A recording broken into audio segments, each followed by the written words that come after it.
Bonjour tout le monde, j'espère que vous allez bien. Et c'est vraiment vrai, c'est pas juste une phrase comme ça, parce que souvent on va vous lancer des phrases comme ça. J'espère que vous allez bien, puis après ça on passe à autre chose. Oui, on va passer à autre chose, bien sûr, mais c'est important d'aller bien. Et quand on va pas bien, c'est correct aussi. Donc, on aimerait vous parler, alors je vous présente, pour les personnes qui ne me connaissent pas, Louise, coach de vie. Alors, je rencontre des gens qui veulent vivre quelque chose qui vont les animer, d'avoir une nouvelle direction dans leur vie, qui veulent être heureuses dans leur vie.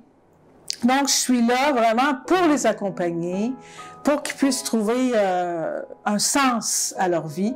Et aujourd'hui, ben, j'aimerais vous présenter Jérémie. Alors voilà, Jérémie, c'est ça. Et ça fait quand même un petit bout de temps qu'on travaille ensemble. Et il y a un sujet dont on aimerait vous parler aujourd'hui, ben c'est le fameux PM que vous voyez là sur les réseaux sociaux, là, sur YouTube et tout ça. On a l'impression d'en voir partout. Oh ouais. Hey, c'est pas vrai qu'on est tous des pervers narcissiques, là. Mais je pense que c'est important d'apprendre à les identifier, à les reconnaître et tout ça. Et Jérémie va vous en parler un peu parce qu'on a fait ce travail-là ensemble. Comment les reconnaître? Jérémie, peux-tu nous parler un peu de ton expérience? Oh oui. Oui. Alors, juste à dire que à commence avant d'avoir mes cours avec Louise, c'était difficile de savoir c'était quoi une période narcissique et de savoir qu'il y a des gens qui vivent sans empathie dans cette vie. Mais avec l'aide de Louise, wow, je viens de savoir c'est quoi ce type de gens, mais en même temps, oui, même si tu apprends comment découvrir c'est quoi et c'est qui ce type de personne, des fois de temps, tu vas toujours trouver vous-même dans une situation avec eux. Mais quand vous trouvez vous-même dans une situation dans ça, la meilleure chose, éviter cette personne. C'est ça. Alors, quand on les voit, ces personnes-là, comment on peut les identifier? Est-ce qu'il y a des signes qui nous disent « Oh, oh! » Y a-t-il une lumière rouge qui dit « Oh, oh! » Est-ce que cette personne-là est bonne pour moi? Y a-t-il Alors, comment on peut les identifier? Dans mes expériences, la première chose qu'ils font est... Ça, c'est une chose en anglais, mais le love bombing. Ils vous flattent vraiment beaucoup. Ils vont vous faire penser que vous êtes la meilleure personne. Ils vont vous faire que cette personne vraiment vous aime. Et tu vas avoir des émotions comme « Wow, cette personne me respecte. » Et je cherche pour une personne qui me respecte. Mais... l'amour ne vient pas dans juste des minutes ou des journées. Ça prend du temps. Ça vraiment prend du temps. C'est ça. Donc, une relation, ça prend du temps. Il faut apprendre à connaître l'autre.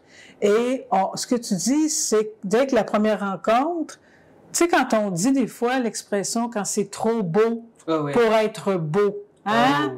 C'est trop beau, puis là... Ben, si on a un manque de confiance, puis on a un manque d'amour, ben, on est tenté d'aller vers ces personnes-là parce qu'on a besoin d'être rassuré, hein? On a besoin d'être aimé. Et souvent, c'est pas nécessairement les personnes adéquates. C'est pas nécessairement ces personnes-là qui vont nous faire du bien. Ça, c'est pourquoi vous devez vraiment vous aimer premièrement avant de chercher pour l'amour. Oui. Puis il y a aussi une chose aussi, c'est que souvent, on va répéter les mêmes schémas. Alors, sans faire une grosse psychanalyse aujourd'hui, si dans notre enfance, on a eu des personnes qui avaient ce côté... comment on a été aimé? Je m'ai aimé entre guillemets, parce que est-ce que c'est vraiment de l'amour, ça? Hein? Alors, souvent, on va répéter les mêmes schémas, et si on fait pas attention, on va aller vers des gens, on pense que c'est ça, l'amour, mais c'est pas ça. Alors, il faut le reconnaître, de voir comment quand j'étais petit, comment j'ai été, je mets entre guillemets, aimé, parce qu'il faut faire attention avec ce verbe-là, hein? Mais quand on est enfant, on fait pas la différence. Alors, si le parent est pas gentil avec moi, c'est pas grave, parce qu'on identifie ça à il m'accorde de l'attention. Donc, il m'aime. Mais est-ce qu'il m'aime de la bonne façon? Et si on ne prend pas conscience de ça, on s'entoure de relations qui sont pas bonnes pour nous. Hein? C'est ça. Alors, est-ce qu'il y a des signes? Est-ce qu'il y a des... Qu'est-ce que les gens disent quand on les reconnaît? Est-ce qu'il y a des mots? Est-ce qu'il y a des phrases que les gens vont dire, qu'on va dire « Oh, oh! Est-ce que je suis en présence de quelqu'un qui a un comportement? » Parce que il n'est pas complètement pervers narcissique, bien sûr. On n'est pas tous... faut pas diaboliser la personne. Mais il y a des signes, hein? Que ce soit pervers narcissique, que ce soit manipulateur. Quels sont ces signes? Quelles phrases est-ce qu'ils disent? Y a-t-il des phrases que tu dis « Ah! Oh, oh, oh! » Oui, souvent c'est... Il donne des flatteries. Il regarde des choses que vous avez, comme il va dire, oh, vous avez une souris qui est vraiment enchanteuse. Enchanteur, hein? Ouais. Un sourire merveilleux, vous êtes fantastique, vous êtes ça. Au début, c'est ça, puis donc, on entre dans ça. Hein? On entre dans ça. Souvent, c'est, Oui. si je peux donner un exemple, Ben oui. c'est souvent, ils vont dire des belles choses, ils vont vous donner des respects, ils vont vous texter vraiment beaucoup. Tout ça va arriver à la commence. Après ça, quand l'autre personne sait qu'ils ont Vous ont comme accroché, accroché, agrippé, là. Tu sais, c'est ça. c'est dans ce temps on voit le vrai visage de ce type de personne. Le manque de respect, les insultes, les problèmes qu'ils vont causer. Oh, wow! Et ils vont toujours dire que c'est votre faute, ou que c'est à cause de toi, ou que c'est toi qui a causé tous ces problèmes, et c'est pour cette raison il fait les choses qui sont négatives. En vérité, c'est pas de toute votre faute, c'est que l'autre personne a du travail à faire. Et est-ce que ces personnes-là, en général, font du travail? Non. Ah non! Ça veut dire qu'ils n'ont pas de problème, eux autres. Tout va bien. Oh oui. Les pervers narcissiques, ça va très bien. Le C'est gros- toi qui as le problème. C'est ça, hein? C'est ça, hein? C'est Jérémie qui a le problème. Les pervers narcissiques, ils n'ont aucun problème. Tout va bien, hein? C'est ça? La meilleure chose, Ouais. ça c'est une phrase Ouais. que les parents narcissistes aiment utiliser souvent, qu'ils sont parfaits. Ils toujours pensent qu'ils sont toujours parfaits, qu'il n'y a aucun problème avec eux, que tous les problèmes, c'est les problèmes des autres. Mais je vais vous dire une vérité. Personne n'est parfaite. Je suis pas parfaite. Je pense que personne dans le monde est parfait. Et ça, c'est une bonne chose. Exact, exact. Et tu as pris conscience de ça, Jérémie, par le travail que nous avons fait ensemble. Oh oui. C'est ça, hein? Par le travail que nous avons fait, tu as pu réaliser ça. Et on est d'accord qu'il faut avoir cette conscience-là. Sinon, on n'est pas bien, on n'est pas heureux, on est entouré de gens qui ne nous correspondent pas et on se demande pourquoi. Pourquoi ça? Pourquoi je vais toujours choisir le même style de relation qui est négatif pour moi? Alors, il faut voir, il faut reculer et de voir comment j'ai été aimé et comment je n'ai pas été aimé.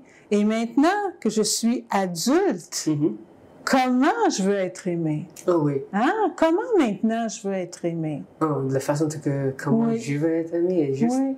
le respect. Le respect que je donne, je veux ce même type de respect d'être donné à moi aussi. Juste l'égalité.